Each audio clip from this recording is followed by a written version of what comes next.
Hey, Sean, thanks for tuning in. If you're someone that's tuning in, if you're someone watching this later, thanks for that too. If you want to watch these live Tuesday nights at 8:30, it's when we rock and roll. Um, I am reading a book right now called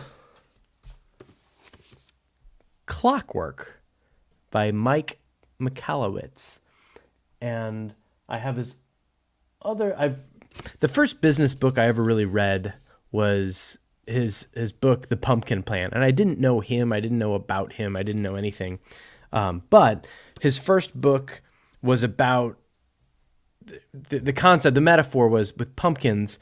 People who are growing prize pumpkins, there's a big long vine, and if there's a big pumpkin that looks like it's going to get bigger, they'll pull other pumpkins off the vine because those other pumpkins take nutrients away from the main pumpkin that has potential. And the concept is, as you're a business owner, your clients, some of them may be a problem, and you've got good clients, and then you've got clients that are just sort of getting in the way. And so after reading his book, I fired a bunch of my bad clients, people that were ungrateful and disrespectful, but I had told myself, like in the beginning stages, like I need any client I can and stuff. So it wasn't until a few years later that I read his book Profit First, and in the first chapter, it's like, oh, I'm also the author of The Pumpkin Plan. I was like, oh, didn't know. Loved Profit First, got my business where it needed to be financially to survive a pandemic, and that's not nothing. So now, for Christmas, I asked for and received Clockwork, his book, and the concept is pretty simple.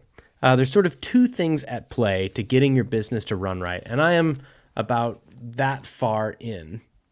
You see that I'm like a third of the way into the book, and the two main takeaways so far have been, number one, when you're looking at your business, a lot of us are focused on productivity and how can we do more? How can we be more efficient? But the trap with that, and anyone who has tried these things knows that when you're trying to be productive and you free up more time, you use that time. You use that time to do more things. And so it doesn't actually make you more efficient, or like you don't accomplish more with your business. Or if you do, it's at such an expense of stress and busyness that comes with the business. And with Profit First, a lot of the philosophy behind it is allocating your money intelligently and then limiting it. Saving some of your money as profit, just setting that aside and getting rid of it, putting it in an account you can't touch, so that when you look at your bank account, you're left with less money. And it forces you to run your business differently. And when I started doing that, I canceled a bunch of subscriptions that I thought I needed to different royalty-free libraries and plugins and software and stuff. And looking at the money that I limited myself to, I just didn't have room for it. And I learned to run my business without it. And my business is much more successful. 2021 has been the most successful year of my company, in spite of me working much, much less. And a big part of that is the same concept of, instead of trying to have more and more time and put more and more in it, it's somewhat counterintuitive, but step in the other way to say, I'm going to just limit the amount of time that I give my company, and I better make good use of it. And it forces you to be efficient in the same way that like people function better when a deadline's coming up, where that last minute crunch. But if you've got 2 weeks where you could work every day, we don't work as hard. We're going to fill whatever time we can. So if we artificially limit that time, it's going to make us accomplish everything we need to accomplish within that time. And that was sort of this breakthrough moment in this book. And I realized that I had been doing that accidentally, unintentionally, by being a father this year. And from the beginning, being a full-time dad for the most part meant that I could only work really during nap time. I would get 2 hours in the afternoon, and then if I wanted to work at night, and other than some long edit sessions and a couple of shoot days throughout the year, all of my work was crammed into these 2 hours during nap time, and I got stuff done. And so I had been unintentionally doing exactly this. I had limited my time, And by doing that, made myself really, really efficient. And I only did the stuff I needed to do. And I didn't have time to do some bookkeeping, so I hired that stuff out. I didn't have time. There were a couple things I didn't have time to shoot. And so I hired that out and had other people shoot it. And it was sort of liberating. And my business grew like never before this year. And it's the biggest year, both with revenue and my profit off that revenue, because I was really smart about where I put my time. And with all of that, it was also the best year with fatherhood, because I had almost every day with my son. And that's a really, really special, awesome thing. So I didn't feel like I was sacrificing anything. It wasn't like, well, my company was successful, but I really didn't get to see my family much. No, it was the exact opposite.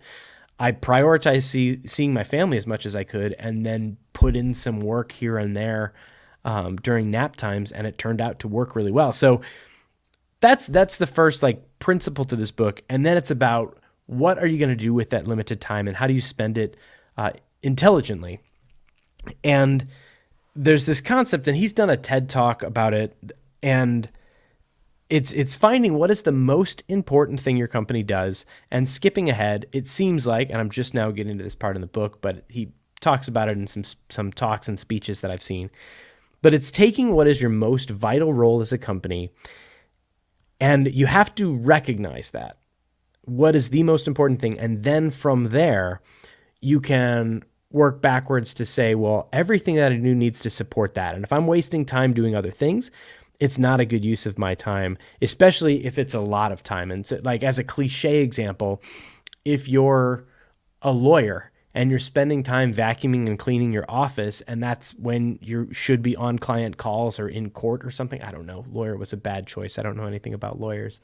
But it's easy to say, well, if I hired someone to clean the floors, or if I stopped cleaning the floors, that would be better for the company. I would do the things that make us successful more than if I were just working on my floors the whole time. So as a video producer and somebody who produces, directs, edits, I've got a lot of different things that I do with the company. And his challenge was to like write down the 6 main things that you do on Post-its or on squares of paper. And so that's what I did. And I'm going to take you into my Boom Reflection notebook for a moment, where I keep very special, wonderful things. But, okay, looks like I did 8. I did 8 squares. Let me just make this the worst video possible. But there are 8 squares that I did. And you can see I've already sort of circled some things and made my moves. But I was looking at producing being the most important thing my company does, editing B-roll being the most important thing, editing A-roll, meaning like the narrative, the interviews, things like that make up the backbone of the video, invoicing and bookkeeping, doing the taxes, getting insurance, and managing any legal things that I may have, as well as sales, finding new clients, and directing. And this is where I really struggled, and you may be the same. And as I'm reading this book, the thing that I kept seeing, like everything in this book is about small businesses with employees. And it's like, you shouldn't be doing this with your time. And I was squinting to see like, this doesn't really apply to me because I've got so much that I have to do myself. So this doesn't really work for me. And then there were always these little asides in the book that's like, and if you're a one-man show, here's what it still applies to you. Here's how. And so as you're looking at these things, it's really easy to say, well, you have to do sales. Sales is the most important thing because without sales, you don't have clients and therefore you can't produce, direct, or edit. But also, if you don't produce, edit, or direct, you can't sell anything. You don't have something to sell. So it was sort of confusing to me, and I kept thinking that a lot of these things are essential. And they are. And his point is you should have one thing that you know, that you can get yourself to confirm, to conclude that one thing is the most important thing that you do, the thing that makes you most special. And if you're a solo entrepreneur like myself, you probably perform this function. But it's not that you do it, it's the function. And so after thinking about like what I do special, what makes my videos unique, why I keep getting hired by the same people, is the way I edit a story is often what people aren't expecting. And I can find things in people, and the way I conduct an interview, and then the way I can take a pile of garbage and edit it into something that sort of flows and still tugs at the heartstrings makes me unique. And that's what my clients tell me they really enjoy. Like, hey, we didn't think there was anything here, and you really found a story. And so I was thinking, I've edited things before, and like a phoenix rising from the ashes, saved videos, but I've also edited stuff that I couldn't salvage. And so I was trying to think, is editing the most important thing? Because that's really where I can shine a lot of the time. But directing is also sort of, asking the questions, defining the video, laying it out, having that direction is really important. And I started to think, if I had to choose between these two things as being the most important thing that my company does, I came down to directing, because my thought was, if I can direct so well that even the worst editor would have no choice but to find good responses and a good story in the footage, then my company wouldn't have to edit. Like, this is the theory, this is the exercise of all these things you have to cancel. You have to do one of them so well that the other ones don't matter. And so if I direct so well, it's possible that people would just pay me and I wouldn't need to invoice. They would just throw money at me because how good I direct. I don't know about insurance and legal things, but that sort of concept. And I think if I focused my most important thing on editing a roll and let other people direct, that could get in that situation I've been to before of like, there's just nothing here. And I've talked about this on the channel. I recently had a gig that, even though I directed it, a lot of things went wrong with the interviews, and we ended up with footage that had no usable narratives. And we had to try to make a video out of B-roll, which is not my forte, and I knew that going into this exercise, which is why it got crossed off. But looking back, it took me some time to say, I think the very most important thing that Boom does is direct. And typically it's me directing, but I've got a project right now. I've been working with this guy, Sean Kirkland, who he's been on this channel before, and he and I have this budding relationship, but he's directing this training video project, and he is an expert at these sort of educational videos. Like, he's an absolute expert, and he's thinking about it differently than I would.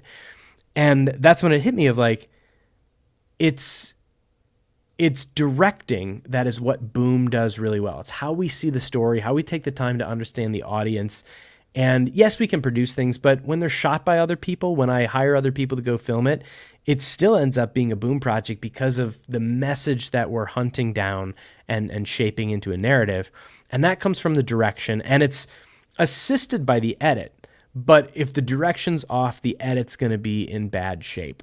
And so it took me some time to realize, as I'm reading this book and any book like this, I always think like, well, this doesn't apply to me. Like, my business is different. My business is special. Like, I'm an artist. Like, this doesn't apply. I'm not trying to just increase my bottom line.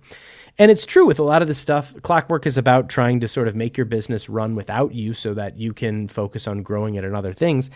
But the other piece of that is it allows you to choose and to be selective about what tasks you do. If you get your business operating in a way that it's self-sufficient, if you like directing like me, if you can come in and the producers produce thing, and if I wanted to hire people or build a system, even with independent contractors, where sort of a client comes in, somebody lines up everything, somebody shoots everything, and then I come in to direct, and that's it. I don't think that that's the most efficient thing for me. I enjoy the other parts of the process, but to have the freedom to do that instead of having to do everything are sort of two ends of the spectrum. And right now I'm definitely on the end where I'm forced to do everything. And it's not going to be that hard to make some changes that make it possible for me to focus on doing the things that I want to do and enjoy doing, and the things I do well, and even the things that I don't do well, but I still enjoy doing, by recognizing what these elements are and making a plan to address them intelligently, thoughtfully. I'm going to put myself in a situation where I can grow the business and enjoy the growth, instead of being in a spot where a client comes along and I'm scrambling to do everything myself and end up getting burnt out. And this year I said no to a lot of projects and ended up with just a couple of big projects. And this isn't, like I say, this was my most successful year. It's not because of decisions that I made and strategic moves that I put in place. A lot of it's luck, being in the right place at the right time. Some of that luck is based on work that's been put in years past to say, planted these seeds. I met these people, and then I did good work in the meantime. And when they looked me up or needed a video, it was easy for them to say, well, hey, I should call Sean. It's not just like people called me out of the blue. I've put in work to be here, but it's not like I pulled a lever to make this happen right at this minute. So it's been interesting to dive through this and to realize that, as tragic as this may sound, I'm not special, but there are things that I can learn from this. And like everything, like the Casey Neistat class that's coming up, you'd be a fool to discard a book like this or any book and say, well, that doesn't apply to me. There's nothing that I could learn from that, because if you have that attitude, you're probably going to be in a bad place for a long time, as where if you instead open your mind up to say, maybe there's something in this that I can learn from, maybe there are changes that I could make to the way I do things that make me better at what I do and enjoy being better at it at the same time, that's the dream. And that's what being a creative business person, a creative professional is all about. You don't want to get burnt out. You don't want to do work that you hate doing just to support something that you like. And so finding that balance and being smart about what you're good at and what you like doing is an important thing. That's all I got for this week. Thanks for joining me for a couple minutes. If you got any questions, any thoughts, tell me why your business is special. If you make it this far in the video, I'd love to know what you do professionally. Throw it in the comments, as well as why you don't think you could do this, or if you do think you can do this sort of process of elimination, what is the most important task? I want to know, what is the most important task that you think you do at your creative enterprise? That is all I got. See you later. Bye.